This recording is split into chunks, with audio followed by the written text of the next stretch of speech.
10 indicações para quem tem hérnia de disco, com embasamento científico. Você tem hérnia de disco? Conhece alguém que tenha? E você aí tem hérnia de disco? Três hérnias de disco? Então, bora pro vídeo. A primeira indicação que eu considero importante é de avaliação e orientação ergonômica, a fim de identificar e corrigir fatores ergonômicos no ambiente de trabalho e também nas AVDs, nas atividades de vida diária do seu paciente. Sim, pois grande parte dos sintomas, como dor e também das causas da hérnia de disco, são provocadas por alterações posturais e também por esses fatores ergonômicos, como a altura do assento, a angulação do encosto, a altura do monitor em relação aos olhos, a altura de pia para higiene bucal, para lavar uma louça. Então, tudo isso influencia no aparecimento de dor ou no desenvolvimento de uma hérnia de disco se estiver inadequado e incorreto, né, em relação a cada um de nós. E se for identificado e corrigido, terá grandes chances, né, aí de resultados otimizados no tratamento fisioterapêutico, já que eles irão reduzir e prevenir a sobrecarga na coluna. A segunda indicação para um paciente com hérnia de disco seria da educação do paciente. Ah, vai dizer agora que um paciente educado dizer muito obrigado, bom dia, cumprimentar as pessoas, respeitar os mais velhos, vai diminuir o sintoma e vai aliviar a hérnia de disco? Claro que não, né, gente? Estou falando de educação com relação à compreensão e à execução correta dos movimentos do dia a dia e também das posturas estáticas, como sentada, postura em pé e também a postura deitada. Se o paciente executa os movimentos corretamente, se o paciente fica em posições adequadas, né, estaticamente falando, ele não terá sobrecarga na coluna e isso irá ajudar a prevenir os sintomas da hérnia de disco. Isso também eu reforço, né, na prática clínica, que é válida essa informação, eduque o paciente com relação aos movimentos do dia a dia e também com as posturas. Lembrando, não é indicado ficar numa posição por muito tempo, mesmo a posição correta. Ninguém aguenta ficar por muito tempo na posição correta. A pessoa tem que variar a postura em que está o máximo que puder, né? Não ficar muito tempo na mesma posição. Então, quando eu falo o máximo que puder, é de tanto em tanto tempo e alterando a posição que você está para não gerar tensão, né, e nem sobrecarga. Então, se você ficar pouco tempo numa posição e depois já mudar, não vai haver problema. Isso vai causar alívio, né, nas estruturas do seu corpo e irá também ajudar na prevenção da hérnia de disco. A eletrotermofototerapia seria a terceira indicação para pacientes com hérnia de disco. O equipamento mais utilizado na prática clínica e por fisioterapeutas seria o TENS, onde ele é um equipamento para analgesia, né, alívio da dor. TENS seria a eletroestimulação nervosa transcutânea. Porém, existem equipamentos mais atuais que estudos recentes comprovam a sua maior eficácia, como, por exemplo, o uso do laser, né? A gente chama de laser terapia de baixa intensidade, LBI, e o laser, além de ser também analgésico, ele é um equipamento que faz a regeneração, o reparo tecidual. Então, além de atuar na primeira fase, né, de uma lesão, que seria a fase inflamatória, ele também age aí nas fases seguintes, como, por exemplo, na fase proliferativa, auxiliando num reparo tecidual. Então, seria uma grande indicação, equipamento maravilhoso, com resultados magníficos, que eu super indico. Quarta indicação seria a abordagem cognitivo-comportamental, que seria a propriocepção. Propriocepção é a percepção corporal no tempo e no espaço, é como o paciente se percebe no ambiente em que ele está. Quando eu digo se percebe num sentido postural, também estaticamente falando, né, de posicionamento, quanto de movimento, durante a execução de um movimento.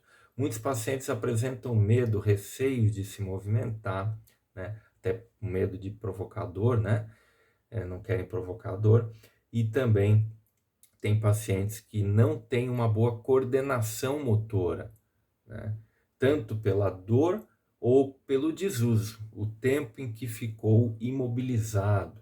Então, quando começa a voltar a movimentar, o movimento ele não está tão correto, ele não está tão natural.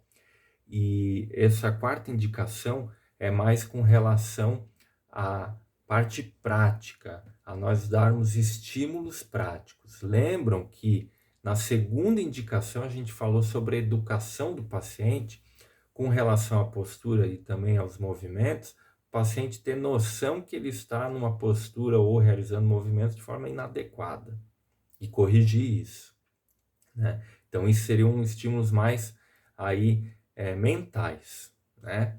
Agora a gente está falando de estímulos físicos, de realizar exercícios específicos proprioceptivos, para que o paciente consiga ter um movimento mais coordenado, mais controlado, numa velocidade adequada, né? E também para que ele consiga ficar em posições ou posturas adequadas. Isso tudo irá contribuir positivamente aí no manejo da dor, né, do paciente. Então vai ajudar demais nesses pacientes com hernia de disco. Bom, a quinta indicação. Acho que teve um delay aí, né? Demorei para fazer o número 5. Vai lá, tá valendo. Quinta indicação, então, é a hidroterapia. A hidroterapia é maravilhosa, né? Devido à flutuabilidade, resistência da água, força de empuxo, temperatura da água. Tudo isso irá contribuir positivamente no quadro de um paciente aí com hernia de disco, né? A gente sabe que dentro da água o impacto é altamente reduzido, mas também existem formas de você trabalhar ali exercícios resistidos para ganho de força, né? Para ir melhorando a mobilidade do paciente. Também nesse ambiente aquático, ajuda demais a promover um relaxamento, né, no paciente e na musculatura dele, que é comum estar tensionada devido à dor. Então, como a água ela tem ali uma temperatura ideal, né, para promover um certo relaxamento, vai ajudar muito na rigidez ali articular, né, a diminuir essa rigidez articular, melhorando muito a mobilidade ADM do paciente, ok? Então, indicaria aí como quinta opção a hidroterapia. Sexta indicação, o uso da terapia manual. Então, a terapia manual ela é maravilhosa, né, para você conseguir aí ter uma redução dos encurtamentos teciduais, tecidos que estão retesados, tecidos que estão encurtados, como, por exemplo, o uso da liberação miofascial manual, como o uso do Rolfing, Mulligan, Maitland, né? O uso de FNP, o uso também da técnica de energia muscular, dígito pressão para liberação de ponto gatilho. Então, temos diversas técnicas, todas elas muito eficientes para que você consiga aí ter um relaxamento tecidual, um alívio na dor do seu paciente e com certeza irá auxiliar aí positivamente na evolução do tratamento. Sétima indicação, exercícios de alongamento. Então, um programa de alongamento bem planejado, bem executado, indicado para cada caso, terá grandes sucessos aí no alívio, né, de dor, de sintoma do paciente, também na redução de encurtamentos musculares, melhora da ADM e da mobilidade articular. Só dou um aviso, né? Deixo aqui um recado importante, que nem todos os pacientes poderão e serão indicados aí a realizar alongamento. Por quê? Porque existem pacientes que estão numa fase crítica da hernia de disco e eles estão numa fase inflamatória, o nervo está inflamado. E se você realizar alongamentos com esse paciente, eles podem piorar o quadro da dor do paciente. Então, eles podem acentuar o sintoma. Nesse caso, não é indicado aí iniciar alongamento quando ele estiver nessa fase. Passada essa fase, é super indicado sim, porque o corpo ele precisa voltar a ter a mobilidade, ele precisa voltar a ter a flexibilidade, e se ele também não tem, porque tem pessoas que já não tinham, né, antes da hernia de disco, é importante ter, porque essa falta de flexibilidade também pode aí levar a vários problemas, inclusive a própria hernia de disco.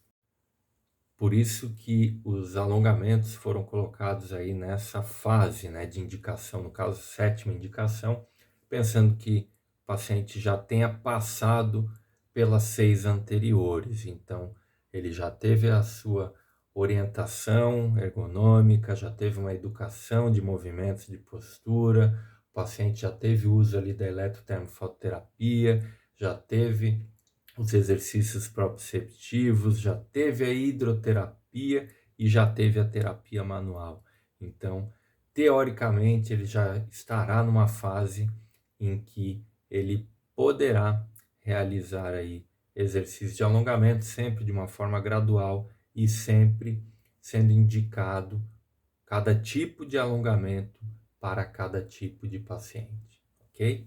Tudo depende da avaliação. Então, o mais importante é avaliar o paciente. Nós devemos saber o que o paciente precisa naquele momento, mais do que outras coisas. Oitava indicação aí será as mobilizações e manipulações vertebrais. Então, chegou o momento do uso de técnicas em que você irá mobilizar ou manipular vértebras da coluna. Nem todos os pacientes também serão indicados para essa fase aí de tratamento, né? Então existem contraindicações na manipulação, principalmente, que devem ser respeitadas, mas eu particularmente gosto demais desse tipo de tratamento. São tratamentos com resultados maravilhosos e, se forem bem executados, terão sucesso garantido. Respeitando a avaliação do paciente, respeitando o limite, né, e a condição clínica de cada paciente, vocês não terão nenhum tipo de equívoco no tratamento. Então, bora para a fase 9. Nona indicação, exercícios de estabilização segmentar. Então, uma abordagem de exercícios de fortalecimento de uma musculatura profunda, como o transverso do abdômen, multífidos, eretores da espinha e quadrado lombar, por exemplo, eles irão beneficiar e melhorar o quadro álgico aí também de pacientes com hernia de disco. Então é importante você fazer um fortalecimento nessa musculatura estabilizadora do tronco para obter aí sucesso no tratamento. Chegamos enfim à nossa última indicação. Então a 10ª indicação do nosso vídeo será aí o uso do Pilates terapêutico. Então o Pilates ele é essencial para auxiliar na consciência corporal e num fortalecimento global do paciente.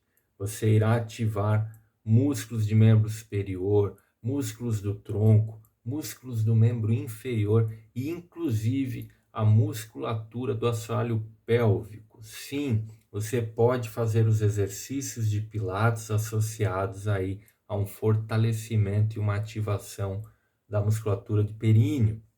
Porém, reforço que uma coisa não substitui a outra. Então, se o paciente ele tem uma indicação de uma fisioterapia pélvica, não poderá substituir essa fisioterapia pélvica a realização de um Pilates apenas, por mais que nele você execute um fortalecimento perineal.